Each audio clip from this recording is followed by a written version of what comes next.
Living in a new country is full of those moments when you stop and say, wait, what? And France is no different. In fact, France has given us plenty of those moments. I shared a lot in my previous videos, but today I want to share a few more. A few that I really grown to love, and a few I, well, love a little less, I guess. So, let's get into it. Bonjour! I'm Gabi, and welcome back to Simple Life in the south of France. I moved here with my husband, 2 little kiddies, and my doggy in 2024. And on this channel, I share honest real life. I share the good parts, the bad parts, and everything else between. Right, so let's get into the real stuff. The tiny, everyday things in France that still catch me off guard. One of the biggest one for me, and I'm still not over it, is that emails don't always work here. You can't just send a quick email or fill in an online form to book an appointment or organize something. Very often, you actually have to pick up the phone and speak to a real person, which in itself is not really a big deal, but quickly become one when you're still learning the language. Back in the UK, everything felt so simple. I could just send a quick email or I could just fill in a brief online form and that was it. I completed the task, I could just move on. But here, normally you pick up the phone and talk to somebody. But in a language, you are not really comfortable. So every time somebody tells me that, it's easy, you just pick up the phone and talk to somebody, I have a little internal panic, like, do I really have to? Because you don't know what they're gonna ask or how fast they're going to speak and if you're gonna understand everything. So suddenly it can become a very big thing. When you want to book a scan or organize a pony ride for your kids, phone is definitely the way forward. But now I practice before every single phone conversation. And when I start a conversation, I actually ask the person politely if they can speak a little slower. And if I'm lucky, they actually do. At the end, you get everything sorted anyway, but not without butterflies in your tummy. And talking about butterflies, there is one more thing here that also gave me that feeling, not in a good way, and that is opening the post. Back in the UK, if I received a letter, it was probably junk, or a letter I could quickly read and then do everything necessary online. But here, if I receive a letter with my name on it, then it's probably important. It's probably something official, something long, formal, and most likely it will also require me to take hours out of my day to deal with. We've been here for 1.5 years now, so we sorted most of our paperwork. Well, I'm still waiting for my driving license, but probably that's the last one. But regardless, the letters still coming. Not very often, but often enough to keep me on my toes. Long forms, things I need to fill out, and things I need to post back. And so many times I don't even know why. But anyways, so these days when I receive a letter, I don't just casually open it. I get ready for it mentally. I take a big breath. Sometimes I even make a tea or a coffee and hope that it's just an advertisement or something similar. And then when I feel ready, I open it and I find out the reality. And on a practical side, something that still surprises me is how much cash is used here. But most importantly, how much checks is used here. So when you go to a market or a village fete, you definitely need to have some cash with you.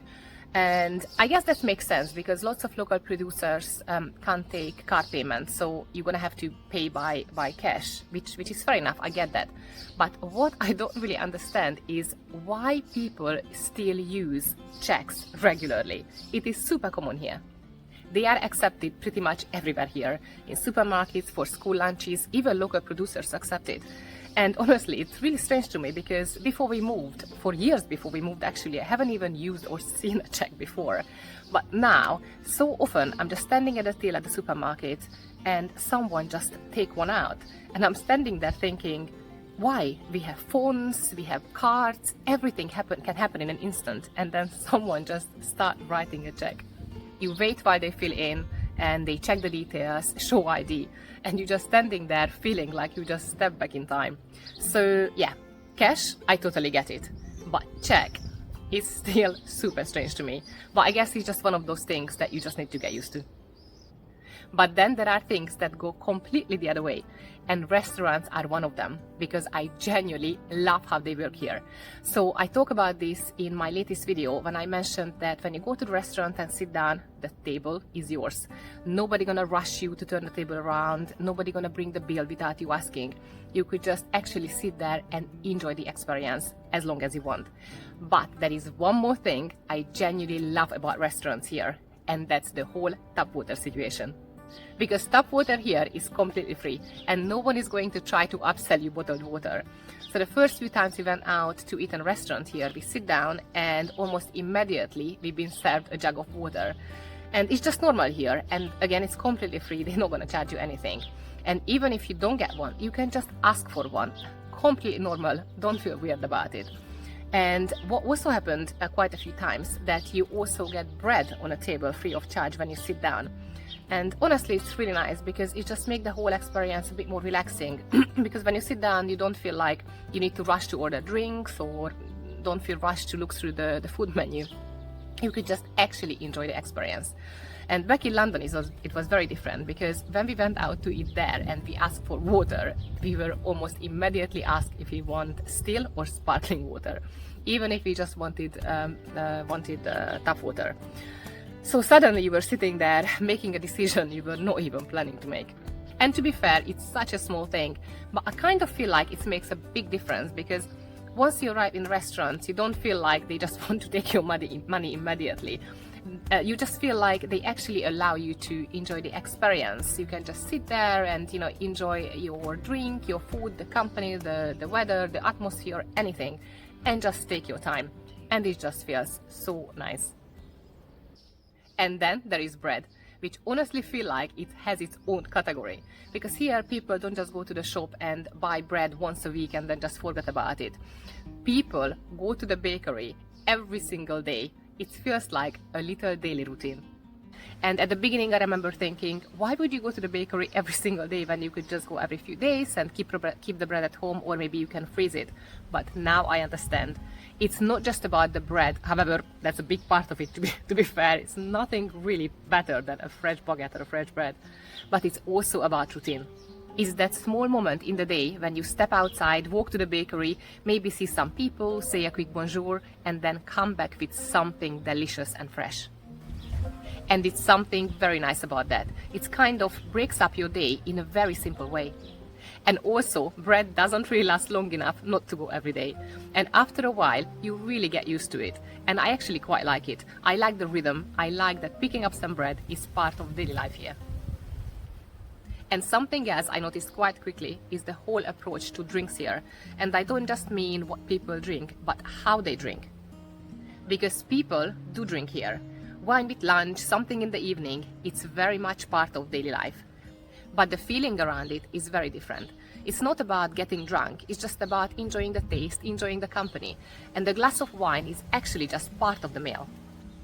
People will have a glass, sip it slowly, talk, and that's it. It's not about drinking a lot, it's just part of the moment. And I find that quite refreshing actually. It's more balanced, more calmer, and a lot less intense. And there is one more thing here that you start noticing when you order a drink, and that's the ice, or rather the lack of it. Because when you order a drink, most likely it will arrive without ice. This was actually quite strange first, because in the UK, when you order a drink, you get a glass of ice, and if there is any space left, then the drink goes around it. But here is the opposite. You actually get the drink, and if you want any ice, then you have to ask for it. But I would not recommend asking for ice for a glass of wine unless you want to offend your server, which I would not recommend.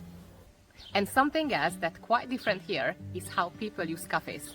Before we moved here, I used to think of cafes almost like little workspaces. People would bring laptops, sit for hours, answer emails, take calls. I used to do that myself quite often in London. It was perfectly normal there, but here is different. People go to cafes to sit, to actually enjoy the cafe, to talk, or just to watch the world go by. People don't really go to cafes here to work. And at the beginning, I remember thinking, can I even get my laptop out here? And I know it sounds strange, but honestly, it just felt like I would break the atmosphere.